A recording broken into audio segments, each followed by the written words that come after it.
Senelė. Kur gyvenai buvai vaikas?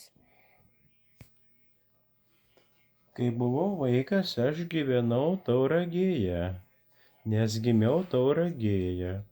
Ir Tauragėje gyvenau ant Tauragės upės kranto.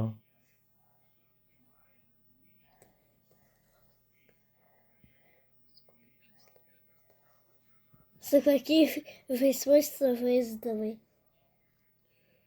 Su žaislais žaisdavau tuos, kuriuos nupirkdavo mamytė man.